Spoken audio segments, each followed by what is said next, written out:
Hello, everyone. My name is Morgan, and I'm an event coordinator with Politics and Prose. I'd like to welcome you all to PNP Live.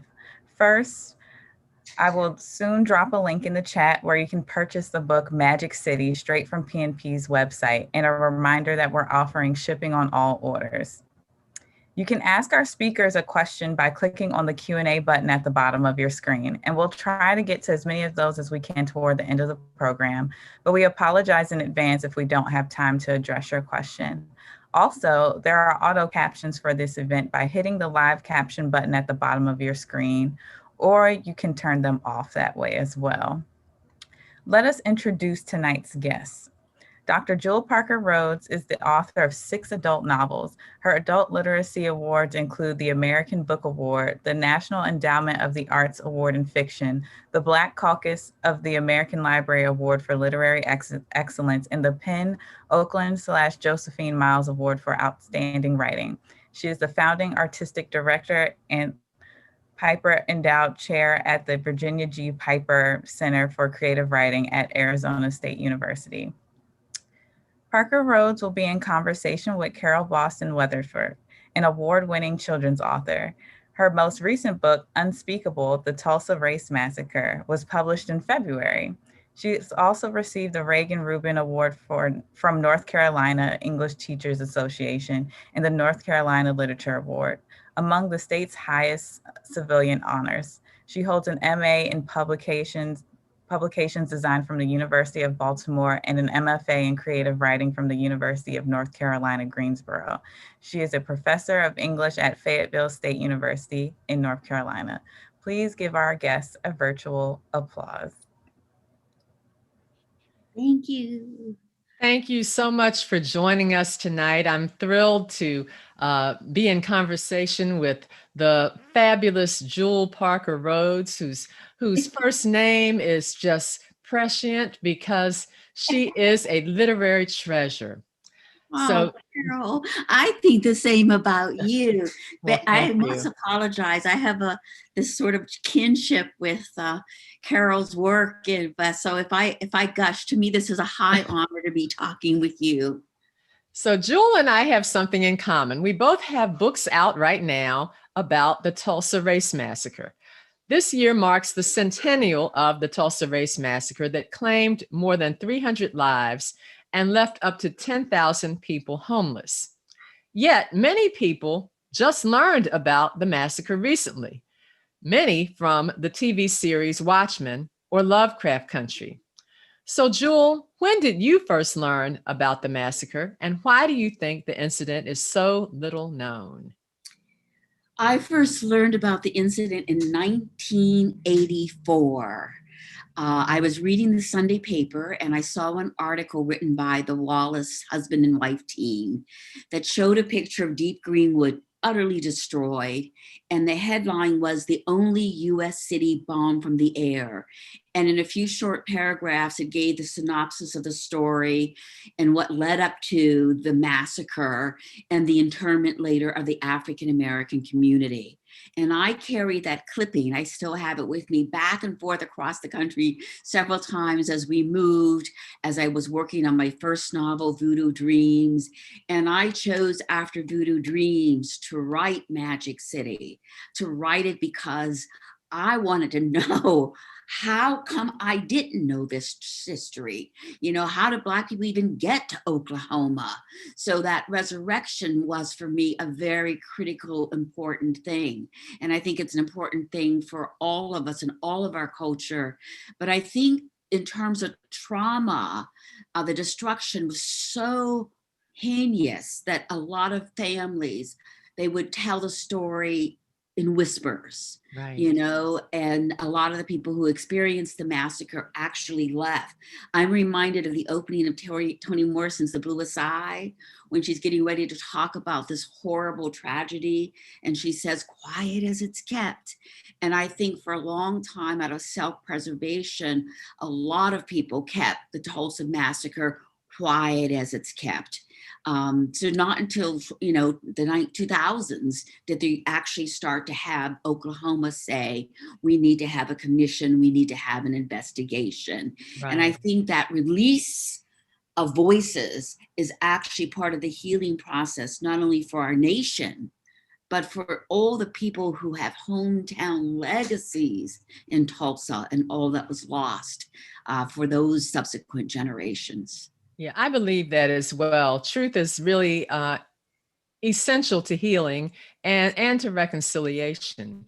Now, Yeah. Jewell, you have distinguished yourself in so many genres and among so many different audiences. You write fiction and nonfiction, and Jewell even writes about how to write nonfiction.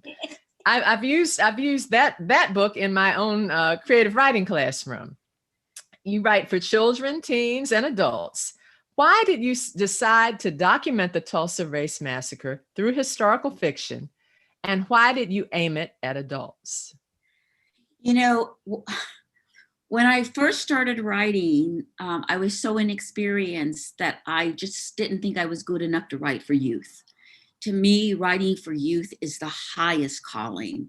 And it took me 35 years to get good enough, I thought, to write for youth, and then have the calling come from Lanisha and her family's experience during Hurricane Katrina. I also wrote all the time when I was growing up, but I always thought that, books were written by white people, because all the books I read were by white people with white characters. And this is no lie. I did not read a book by a person of color till I was a junior in college. I was, in the theater program at Carnegie Mellon, and I bopped in the library and I saw Gail Jones's Corregidor on the fiction shelf. And it was like, what? Black women write books? And I think from that moment on, I wanted to write what I did not know about in terms of my ethnic heritage, in terms of being a Black woman. I wanted to also write and uncover and share with others the history and the beauty and the glory of people in general, but the African American community in particular. So the passion, it starts in my soul. I never write a book I don't want to write. And originally I was doing adult, trying to get ready for children. I may go back to adult, but it just sort of forms its own sort of I don't know, it's just an organic thing that this is this kind of book. And sometimes I can even size it in my mind. Oh, it's going to be 400 pages or 200 pages. And also I tell stories when I'm sleeping. My husband has recorded me telling long and my goodness. I know. And I thought I sounded like the Exorcist lately. Look, he needs to write a novel, a fictionalized account of life with Jewell. I know. But that whole, I think because of what I didn't know about myself as a Black woman and about my cultural heritage, every single book that I've written has been about in some way of unsuppressing narratives, information about the Black community. So I fell into history as a way of finding myself. You don't know who you are or where you're going until you know what's happened in the past. That's what grandma would say. True. Well, you are not only preaching to the choir, you're practically channeling my own thoughts and my own sentiments. So the book is entitled Magic City. It first came out in 1998, and lucky for us, it has been re-released with a new author's note from Jewell for the centennial of the Tulsa Race Massacre. I'm intrigued by the title. Would you tell us the origin of the book's title? Tulsa really was called the Magic City. It had enormous oil wealth, and people came from all over. And it was also a time when Oklahoma wasn't a state yet. So you could run in and you could claim territory and say, this is mine by squatter's right. It had a multi-ethnic community, Native Americans, people of different religions, Christian, Jewish, Black, white, former slaves, free coloreds.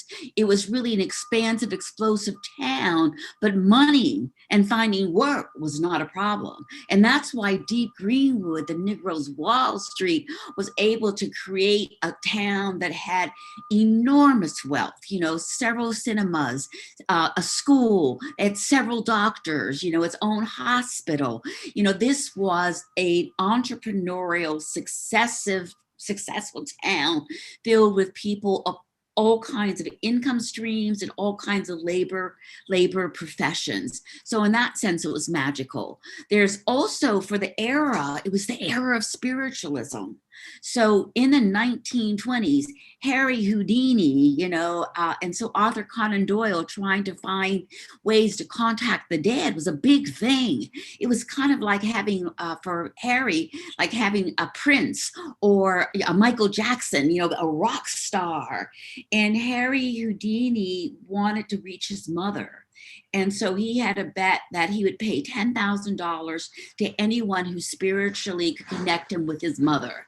Sir Conan Doyle said, come over to England. I've got a spiritualist that's really authentic. And Houdini disproved her. And Sir Arthur Conan Doyle was furious, but that notion of always reaching and wanting to contact the dead actually fit into what my grandmother taught me, which is every goodbye ain't gone, that the dead are still with us. There is magic. There is spirituality. So that also opened this plateau of ghosts, wealth, magic, but also spiritual magic. And then the Black magic of being this prosperous, wonderful, and loving community. All right. So this is an aside. You've got, I'm looking at your backdrop. You've got Magic City on one side and Ghost Boys on the other. Yeah. So do you, Jewell Parker Rhodes, believe in ghosts? You are absolutely. Okay.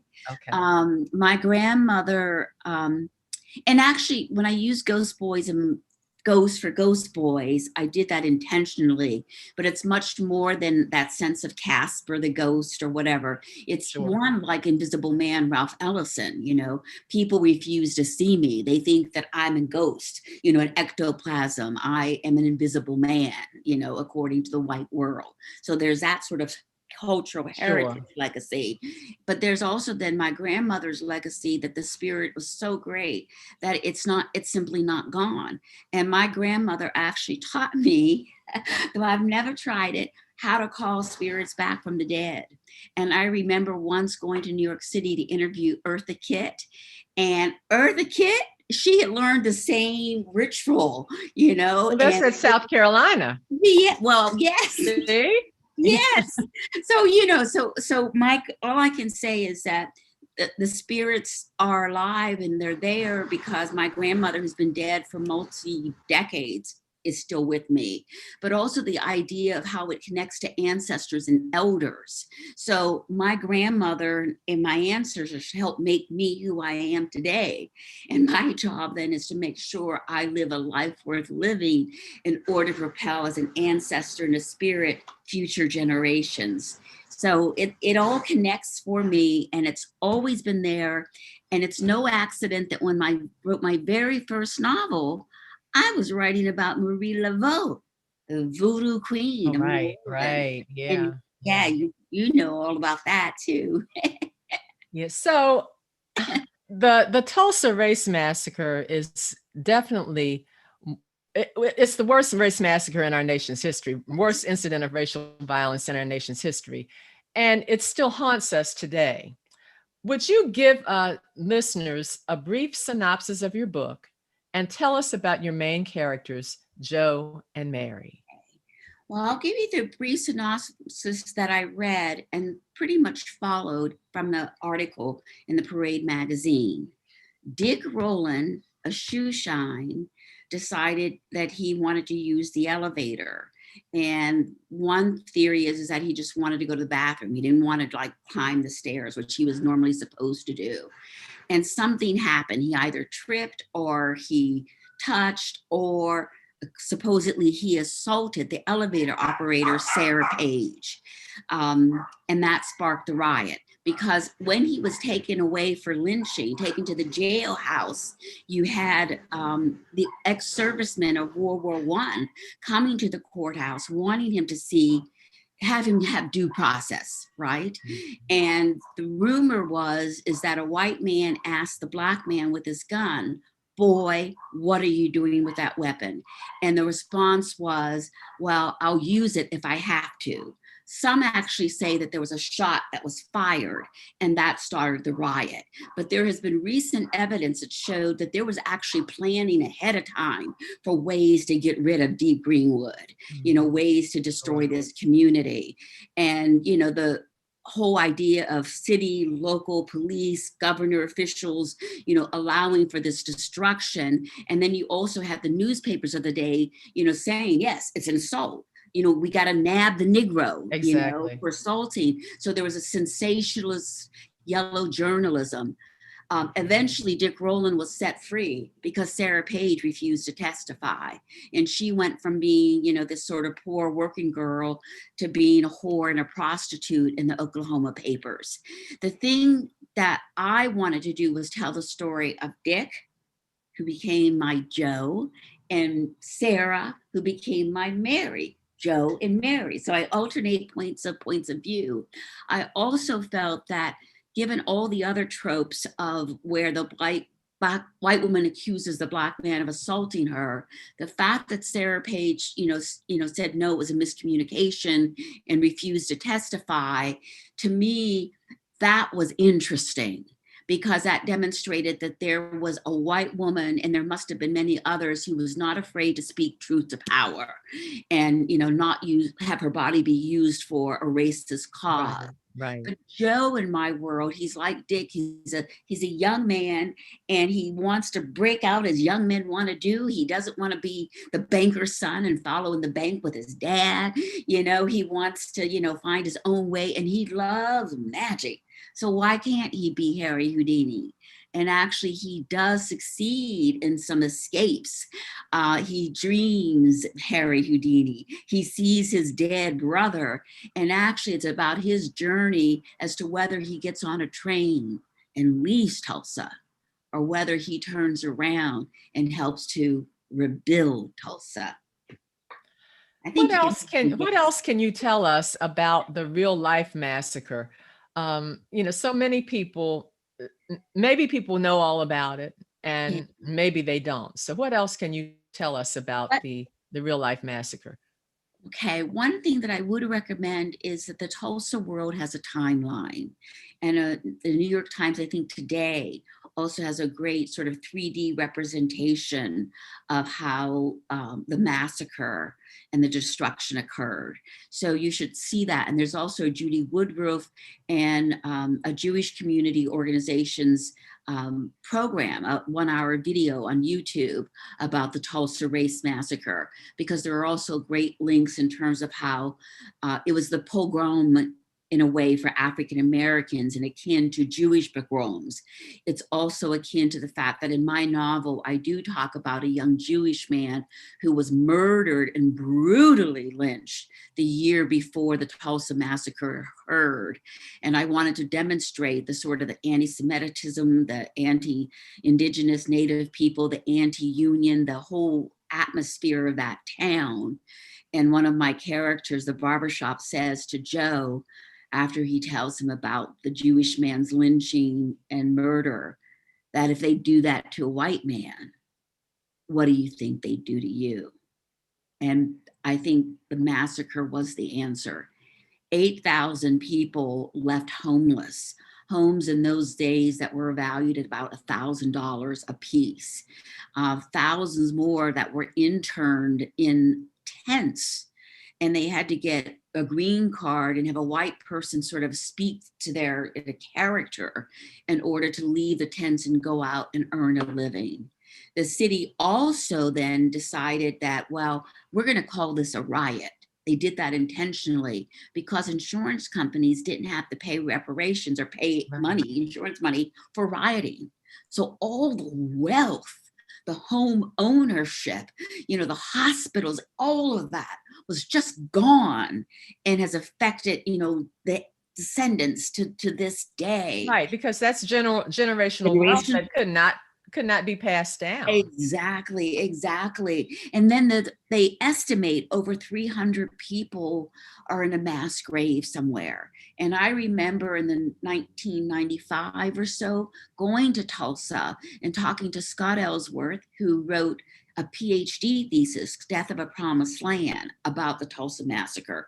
He was really critical in bringing this incident to life, and his book has never gone out of print. He's got a new book about this.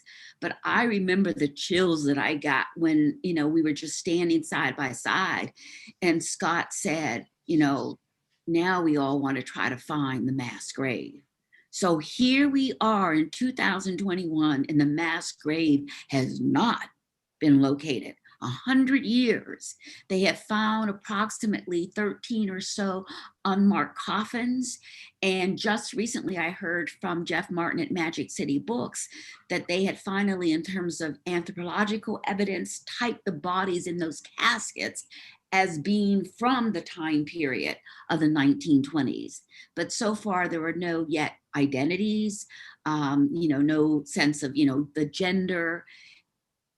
And interestingly enough, I was on book tour for Magic City when Timothy McVeigh was being given his sentencing for the Oklahoma City bombing. I was in Oklahoma City, and actually they canceled the book tour because they thought there was going to be another sort of, riot or massacre based on Timothy McVeigh. But Timothy McVeigh was he was judged for his responsibility as a white supremacist terrorist. And even now, January 6th, you can talk about that as a white terrorist action against the U.S. government. Let's talk about that. Talk about that. Of course, Tulsa was not the only city to have had a race massacre or race riots, as they were called back then. Memphis, Atlanta, East St. Louis, Chicago. I mean, just and then lots of smaller towns as well. You know, Wilmington, North Carolina, that a coup attempt here.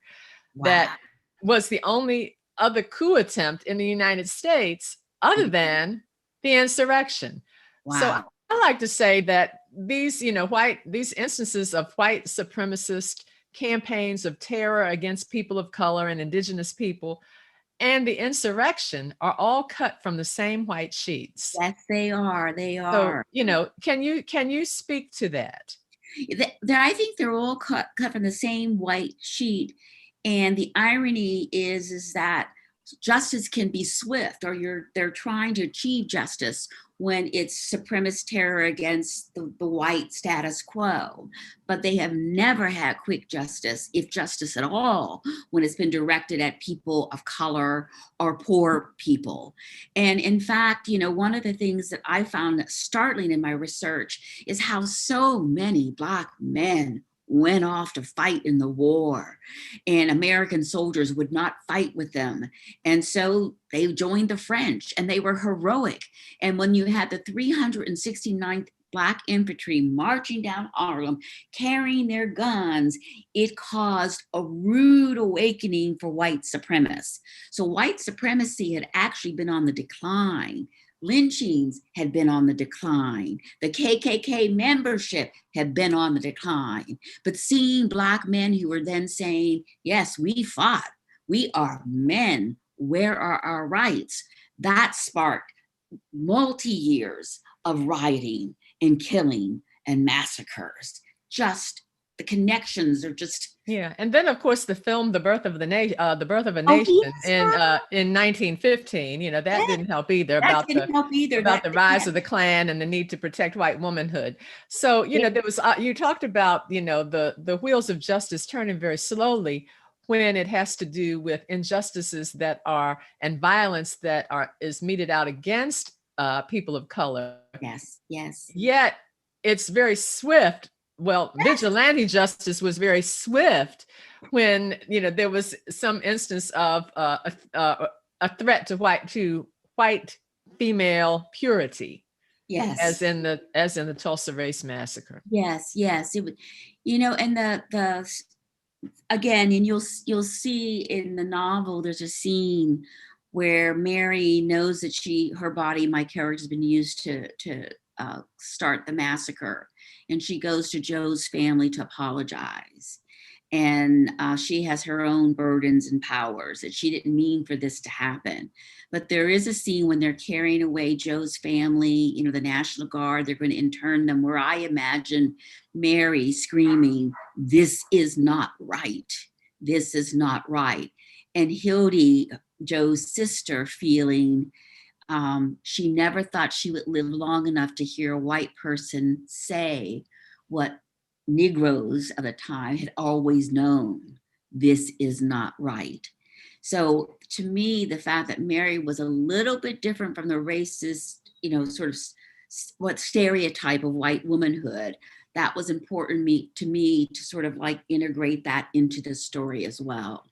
That ultimately all my stories are about reconciliation, about inspiration, and that the isms that exist in the world today, that existed then, that if we could break down those walls and have empathy and see one another, hey, we would have allies and friends across genders, across religions, across cultural heritages. So my book and my thematic themes are always about moving towards the greater whole, the greater good.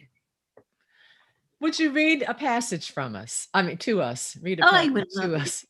Okay, I'm actually going to read the very beginning.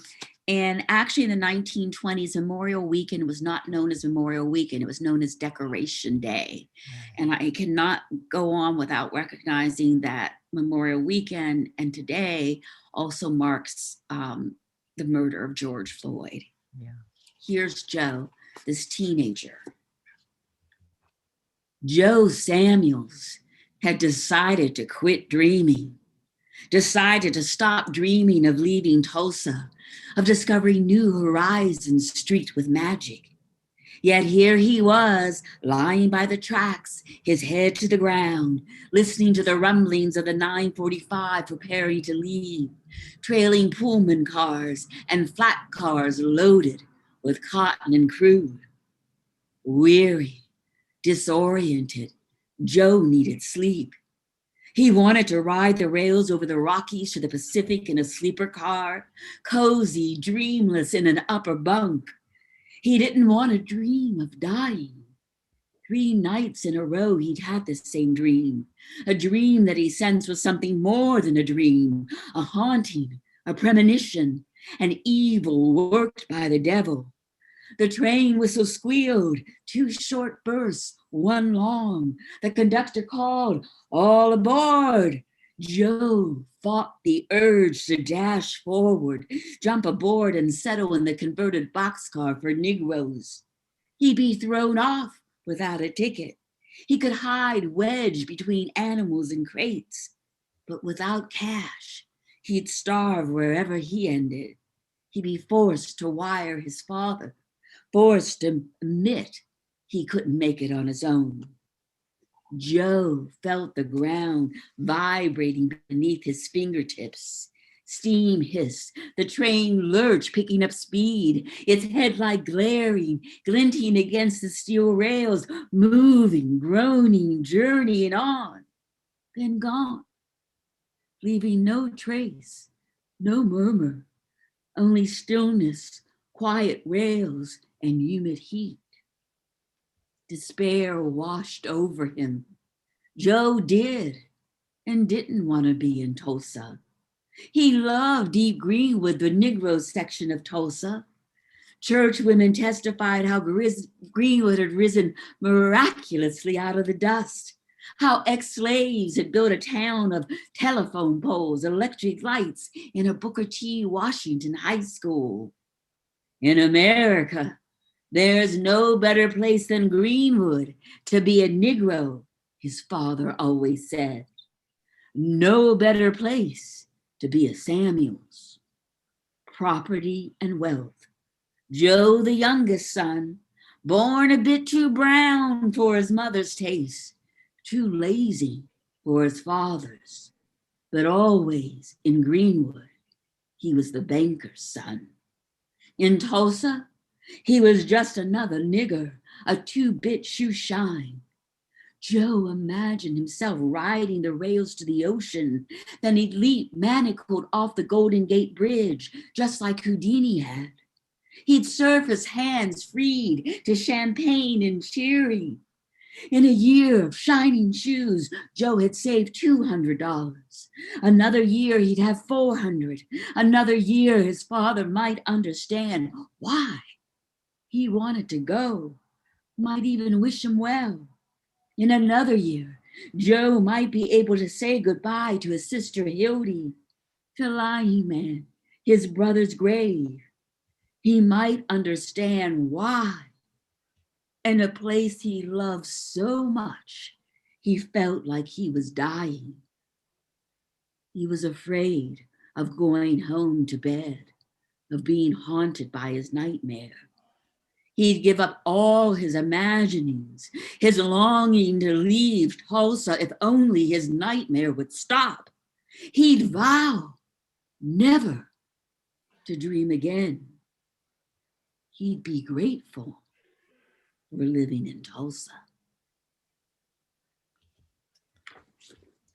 Thank you. The Please conflict begins. Yeah, please tell us that you do the voiceovers for your audiobooks. I've only done one book, but thank you very much. I love your voice is wonderful. I love, well, when I write according to rhythm. So actually, though this was written in 1998, I can actually really pretty much recite that from memory. So I can't keep writing the next passage until I've got the rhythm right, because I'm trying to write the porch. I'm trying to write my grandmother telling me about, stories in the African-American cultural tradition. But Carole, I gotta ask you, how come you picked Tulsa with Unspeakable, the Tulsa Race Massacre, a glorious, wondrous book? I cannot remember when I first learned about the massacre, but it was years ago. It definitely was not in school.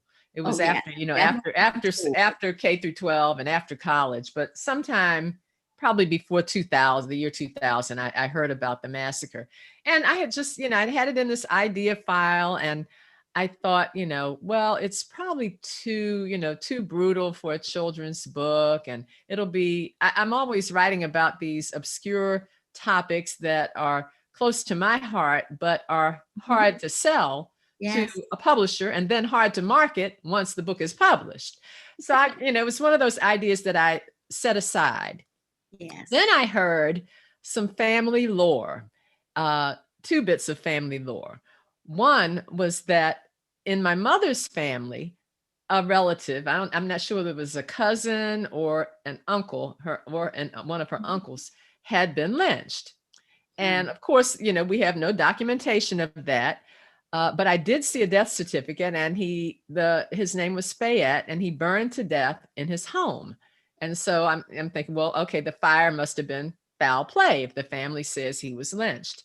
Then I heard that on my father's side of the family, in a village on the eastern shore of Maryland that was established by my great-great-grandfather and other formerly enslaved men during the Reconstruction era, there was a general store that was run by a cousin, and the store was burned down, according to family lore, by a nearby white competitor who also had a general store. So I thought that I actually tried to write about the lynching in my own family and couldn't sell the story, even though I had kind of fictionalized it. Even before I found the death certificate, I had written a question poem about that lynching, and I couldn't sell it. And I said, it's probably too personal. And I decided, okay, well, why not the Tulsa Race Massacre?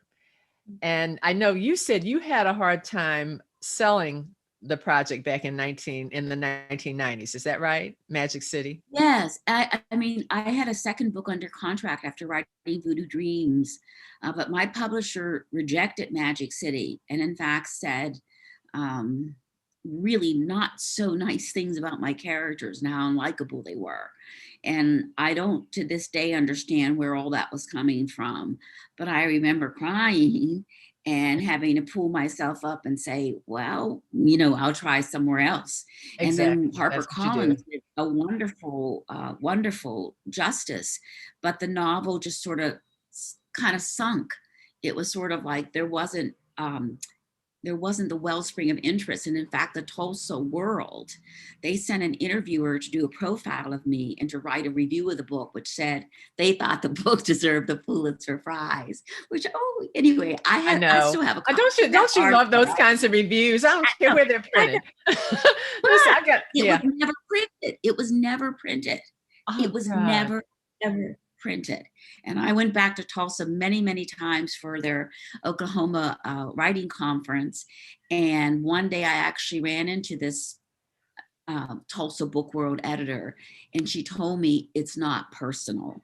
And then I found out a reviewer in Arizona, my friend Betty Webb, after a year she had reviewed my book, she admitted that she had gotten hate mail regarding that, a review of my book. Right. But think about a community so afraid that they were scared of a fictionalized account of the book.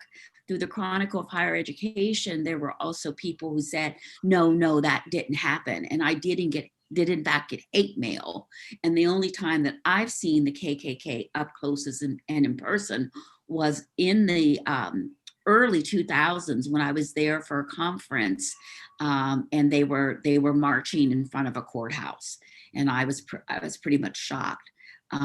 So yeah, I had a lot of difficulties. So when I saw your book, I thought, not only in terms of youth, what a sell that must have been, and yet the youth 8 to 12, this is important, historical information for them to know about and to feel. And then the fact that it was coming out, and all the other books that are coming out right now, I thought to myself, about time. Right, it is. It really is. I was going to say, we believe Magic City is the first fiction book. And I don't know if you want to talk about, you did nonfiction and I did fiction. So what was it that made you pick nonfiction, especially since you said you do fictionalize some things from time to time? Sometimes, but generally I do, fiction is my go-to genre. I write hybrid genre work. So I mix poetry with nonfiction, or poetry with biography, and sometimes poetry with historical fiction. Okay. But this project was not a hard sell for me. I actually started drafting it at NCTE. Jewell knows what that is, the National Council of Teachers of English Conference. And I knew that one of my editors was there, and I kind of had this editor in mind for the book. And as luck would have it, she came into the restaurant at breakfast and said, "Do you mind if I sit with you?" And that was the day after I had begun drafting it. And then so I pitched it to her, and she was very interested. And when I finished the manuscript, she did make an offer. Now, I do think that there was probably some hesitancy on the part of the publisher, Lerner Books. Mm-hmm. And so the advance, kind of reflected that. But the book, has done really well for Lerner and for me. And, often when I write about books, for children, I have come to realize that not only am I educating children and enlightening children about some of these histories, but the adults in their lives may be learning about these people and events at the very same time that they're sharing the book with the child. So, so I write about this, sophisticated subject matter or tough topics for kids, because otherwise teachers may not learn about it. And teachers can't teach what they don't know. Absolutely. Well, we are sisters under, in terms of our profession. And I know with Ghost Boys, which is the death of the murder of young Black boys, but it begins with, the murder of Emmett Till. I am still surprised for how many people who have never heard of Emmett Till, don't know his importance in history. And my favorite thing was a person on Facebook, a 54-year-old white man who wrote me, and he says, "Jewell Parker Rhodes, I didn't know about Emmett Till, but now that I know, I'm going to bear witness," and how you could connect that to George Floyd and where we are today, and Breonna and Dante, how you can take the Tulsa massacre and connect. So in order to make the argument for systemic racism, then all the stories need to be told. Exactly, Because they if do. people They really haven't do. heard them, Because they they're don't all know- connected. They can't make the connections because they didn't know that there's a connection of young communities being destroyed, or of young Black men or men of color being terrorized and not seeing innocence, as Emmett Till was. So there's just so much good work to do. But I like And fiction. there are some audience. There are some questions from the audience, and Right. I want to get to them. And one of them actually has to do with what we're talking about now. I'm going to read the whole comment and question. The silence and hushed history of the Tulsa Race Massacre has echoes in the incarceration of Japanese Americans during World War II and the post 9/11 violence against Muslim Americans, and contemporary hushed family history still to be told. Could both authors speak about connecting the dots, and maybe we have now, between the many hushed histories and our society's ongoing struggles with racism? Did you want to start first, Carole? Well, I think in a way we've talked about that one. You can't connect the dots unless the dots are there. So, there are a lot of dots that are not yet on this, on this map that this roadmap, to get from the past to the present. So, we've got to fill in those gaps.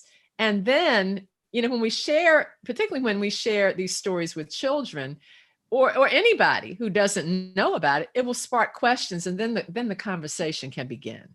Absolutely. Well, one of the things that I would add to contribute to that in terms of me, and I'm just now understanding this, is that from the very get-go, from Beetle Dreams to Magic Cities was my second novel ever. I always write multi-ethnic casts, Creole, Hispanic American, Muslim American, Cajun, Native American. That generally, though I'm telling about African American narratives, I also never ever stop trying to bring in and be inclusive of all the other worlds. And I want all kids to see themselves in a book. So actually, when I was asked to do Towers Falling about 9/11, one of I consciously said, I'm going to do an African-American girl who's homeless because of 9/11, because her father is a survivor and has PTSD. I'm going to have a young Jewish kid who comes from Arizona, whose dad has served multiple tours in Afghanistan. But a young Jewish kid who loves, who's open and loving of in particular, a lot of fiction that is seen as Christian. He's just open-minded and curious. So he loves C.S. Lewis, right? And then Sabine, the Muslim girl, and they become the three best friends. And they are symbolic of my emblem of them all telling their stories about discrimination and their problems and responses to 9/11. And Sabine does speak to the fact that when 9/11 comes around, though they have been Americans and they didn't even come from the countries that the terrorists came from, her family nonetheless prefers to stay inside.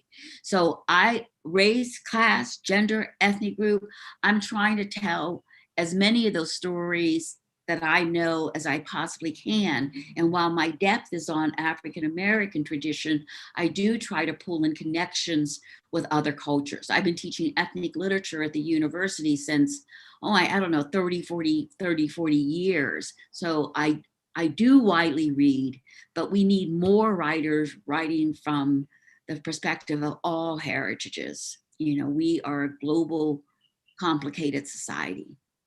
And here's a question that kind of dovetails on that. This is from Rex. Hi, I'm Jewish of Ukraine descent. Many of my ancestors were raped and killed, bodies just heartlessly thrown like rag dolls throughout the village in the pogroms. You say there's a parallel in the Tulsa race riot. Was there any parallel between Joe Samuels and Harry Houdini, who was a Jew? Oh, absolutely. And first of all, Rex, I know you. I've got your email address. And actually, I had not in my mind dramatically would have gone and made the link to the programs or used that word until just recently when I've been doing research. I have seen programs that have been done by the Jewish Federation that they have talked about that connection between the massacre and the programs. But I was very attentive to the Jewish cause and how Jewish and African Americans too fought together for civil rights and have been historically great allies. So yes, it was not an accident that Harry Houdini was a young Jewish man who created himself into this great, international star. And I thought that that would appeal to a young Black man who might feel he's being put in a box by his family or other things and has discrimination. And he too wants to have the ability to be free. Think about it, the power to break yourself from the handcuffs and the chains. So that connection was real. And in particular, when slaves were singing, "Go down, Moses, let my people go," as a way to give themselves hope that they would get out of their bondage, it also stirred the memory of how, when, Moses went to the Pharaoh and said, "My people, the Israelites, have to go," they had this magical warring game of rods that would turn into, disasters and diseases and snakes. And it's at the end when Moses finally throws down his rod and it eats the snake rods of all the Pharaoh's magicians, that the magicians finally admit that this is the power of God. So the Jewish cultural tradition and the fact then that Tulsa too, they had lynched brutally, and you can find it in Scott Ellsworth's books, this young Jewish man, anti-Jewish, and that also a Jewish man was one of the founders of asking for more recognition to what had happened in the 20th century about the Tulsa Race Massacre. And then the person who helped me grow as a woman, who kept saying, "Jewell, stay in school, was a woman named Jan Cohen, who was a Jewish woman. And when I was a little undergraduate, I didn't know why she was supporting and what she saw in me. But I believe she saw the historic link between civil rights for one group of people has to mean civil rights for all." And she became my academic mother. So that connection with the Jewish community, I think, is there in terms of the Tulsa and the time. And it's also there in terms of the historical wanting to flee bondage, in terms of how African Americans used it as a way of hope. And also personally, how Jan really helped change the course of my life. There are definitely parallels between the Jewish struggle and the African American struggle. Yes. In fact, Moses, when Harriet Tubman led her people to freedom, my first Caldecott honor book, parallels Harriet's story to Exodus, the Yes. Exodus story. In Yes. fact, the title that I had given it originally was Ebony Exodus. Of course, Oh, my titles always get thrown out. Oh, I like that and, one. And I even think of Unspeakable as Lamentations. Yes. It's the Jerusalem that was destroyed. Yes. So Oh, I definitely can feel those parallels.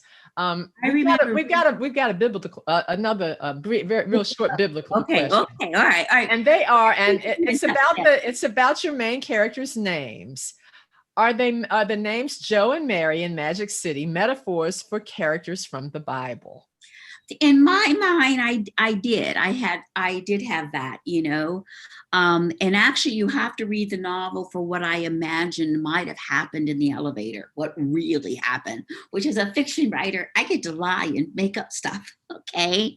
And the idea that Joe and Mary are a couple. And as a couple, their connection can be a great starry light and redemption for the world. It doesn't happen that way entirely. It doesn't happen that way for Mary, but I feel that it happened a little bit for Joe. But yes, that was a Christian reference. All right, now this is from an elementary school librarian in Washington, D.C. I just recommended Black Brother, and Ghost Boys today to my 5th graders.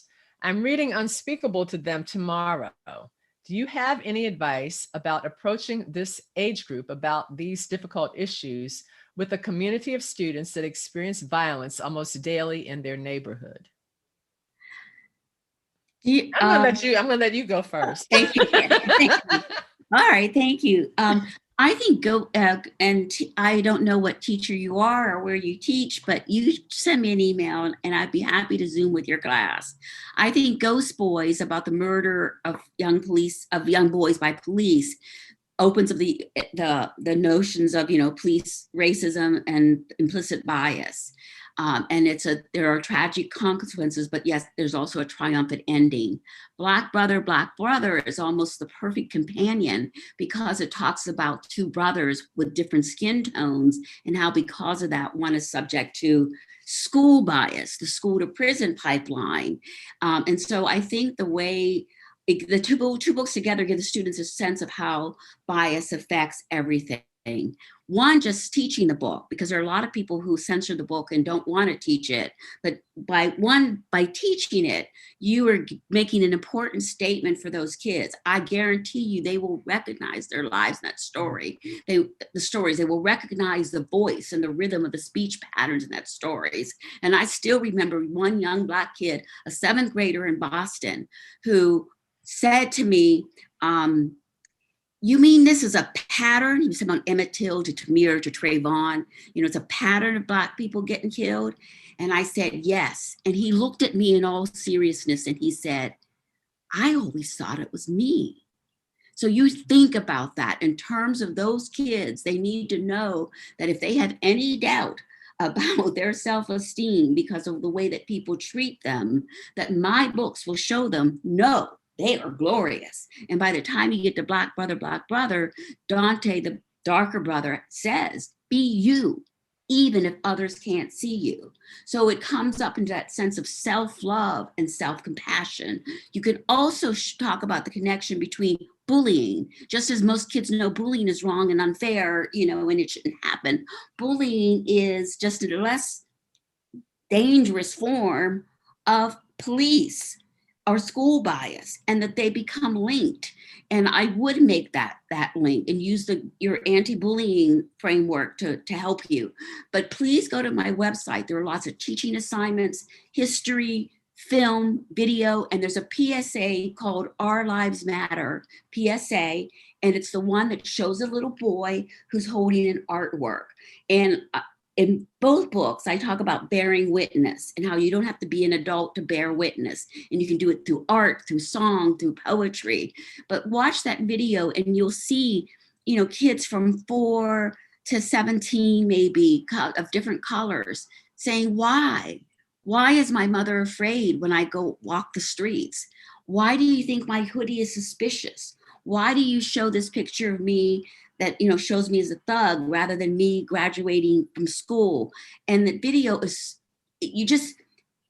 I have never shown that video in a school situation where there's children, all white, mixed, whatever, haven't stood up and clapped, because they can see the children, they can see themselves, they can feel the empathy, and they know that it's wrong. Yeah, books like these are vehicles for children to see themselves, to connect with characters who may be living lives that are very similar to theirs, and also to connect with their history, with our shared history, and for them to think about the issues that they may be living through in a different way, and to know that the classroom is a safe space to talk about these issues as well. And I think that's important, for kids who may be living amidst violence. Very important. Absolutely. Absolutely.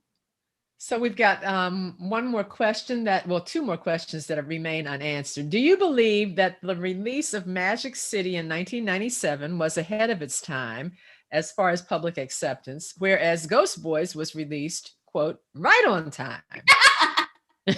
Thank you for that question. I'm going to say yes. I think with Voodoo Dreams, trying to understand why voodoo has such a negative rap, I know for sure that was ahead of its time, okay? Magic City was ahead of its time. And when I wrote Douglas's Women about Douglas's white mistress and his still illiterate Black wife, that book was ahead of its time. And the reason why I know is that I always get flack, or people on media or people would write me, what are you doing telling all these stories? You shouldn't be talking about. I talk about humanity, and I love humanity, but nobody's perfect. And we should share that fact that nobody, not even a Frederick Douglass, was perfect. Our children don't need to idolize perfect people. So I've been doing that all my life. And yes, Ghost Boys came right on time, except it has had a renewed energy and force since the death of George Floyd. Now a graphic novel is coming out, a Spanish edition will be out in 22, and it does make my heart sad that there are still parts of counties and places across this country who believe that Ghost Boys teaches racism. When I think in terms of my life's work, I actually think Ghost Boys might be one of my own little masterpieces that I tried very, very hard to show the humanity and grace in everyone, including the police officer, and to show the power of all of us to make the world better. All of us have bias of some sort of another, but it's whether or not you have a bias and you take a second to sort of undo it, or to unthink about the colorism the society has sort of, put inside our heads, or whether you act on just sort of explicit racism.